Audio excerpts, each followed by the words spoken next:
Hello everyone and welcome back to the channel. Now, Wizards of the Coast, who make Magic the Gathering, have recently announced a new series of products under the Universes Beyond banner. This has already started with the Walking Dead Secret Lair from a few months ago. And with the new slew of products, they've already announced some Warhammer 40k Commander decks and a Lord of the Rings draft set in the works for 2022. These will be all new products, using the same rules and mechanics as Magic, but with brand new cards made completely for these sets. But what if it didn't have to be this way? What if it was something a little bit different? As recently as last year, we had non-Magic IP represented on Magic cards. In Ikoria, we had some of the big monsters in that set with alternate art from Godzilla. If you wanted the original card, you could get the original card. If you wanted the Godzilla version, then you could go and get the Godzilla version, and everyone seemed happy with this. So the question I'm asking today is, what if they kept on doing this? What if they took old cards that already existed, gave them the fresh lick of paint, and crossed it with some, I don't know, some young, hot, up-and-coming IP? Something like the Marvel Cinematic Universe, for example. What if that existed? And then what if someone with a vague understanding of Photoshop and MTG.design took these ideas and made some cards and see how they looked? What would that be like? Well, that is exactly what we're going to be doing today. What I've done is taken the Avengers lineup and represented them in form of Magic cards. The power level of these are up and down a little bit. I wasn't trying to work out who is the strongest Avenger and match the strongest card. I was trying to find cards that actually fit thematically with those characters. Also, I guess, spoiler warning, I haven't had to do one of these on the channel before, but this is kind of assuming that you're up to date with your Marvel knowledge and lore and you've seen all the TV shows and films, that kind of thing. So with all that said, I present to you, what if the Marvel Cinematic Universe met the Magic Multiverse? Okay, starting off with the first Avenger, we have Steve Rogers as Kythian Hero of Akros, who then flips into Captain America or Gideon Battleforged. I went with a mono white card for Cap, as the colour represents morality and order, and I think that tracks pretty well for me here. Having the card flip as well, showing his transformation into the first Avenger, I thought worked really nicely as well. And also, I think it looks really cool as a Planeswalker. Moving on to Iron Man, the first thing that came to mind was an Artificer. Tony Stark's greatest weapon to an extent is his ability to create. So with that, I went with the best Artificer in Magic, Urza High Lord Artificer, to represent Tony Stark himself. But don't worry, I'm not leaving it there. The construct token is the Iron Man suit itself. I know the token doesn't fly, work with me on this. I think Tony Stark definitely belongs in blue, with the colours roots in technology and the mind, and I think this is a really cool fit. With our Asgardian hero Thor, this is pretty easy, as we just got a card that's meant to represent Thor in Kaldheim, with Torolf, God of Fury.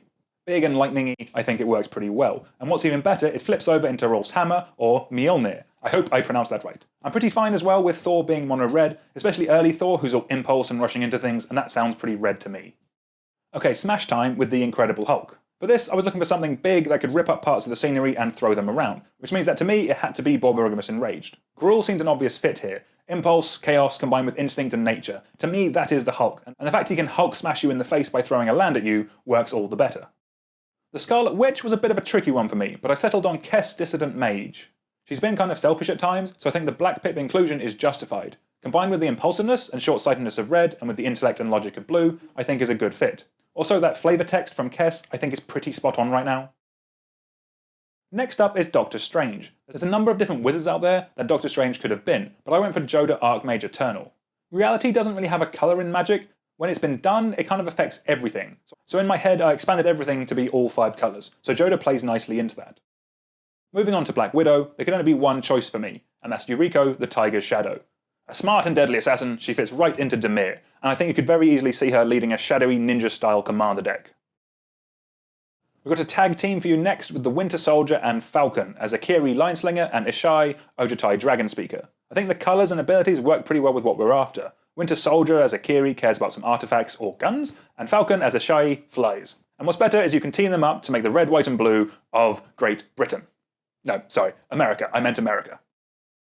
Next up we have Captain Marvel. I've chosen Akroma Angel of Wrath. In the same way as Captain America, I think she fits in that order and morality section of mono white, and she also needs to fly and be powerful, and that sums up Akroma pretty well. Next up is Hawkeye, and I went with Helana Kessig Ranger. Colour-wise, this is a bit of a stretch. When you think of Hawkeye, you don't think all nature, really. But he owns a farm, so maybe he's more green than we thought. Basically, I wanted him to be an archer, and there aren't too many of them out there. Helana's probably the best one, so I went with her. Then last up for our heroes is Black Panther, and I've gone for Kenrith the Returned King. I really wanted a noble as a subtype to keep those kingly vibes, and the fact the picture matches up extremely well didn't hurt either. So that's all for the Avengers that I have, but what about some villains? So first up, we have the big bad of the multiverse, Thanos as Child of Alara. While Child of Alara takes everything with it, and not just half like Thanos, I think the effect still serves as a pretty good showing for Thanos himself. And why not? We don't even need to print the Infinity Gauntlet. We already have Fist of Suns that exists. For our last card, we have Loki as Valky, God of Lies. This is obviously another card from Kaldheim, which borrows heavily from Norse mythology, as does the Thor comic book, obviously. So a literal Loki card works pretty well here. So there we are. There we have our Avengers team-up in the form of Magic the Gathering cards. The chances of this happening is obviously quite slim, as Marvel already has its own card game, and you'd have to assume the IP would be quite expensive for them to print cards for. But as an exercise, I think it's definitely something that has some legs to it.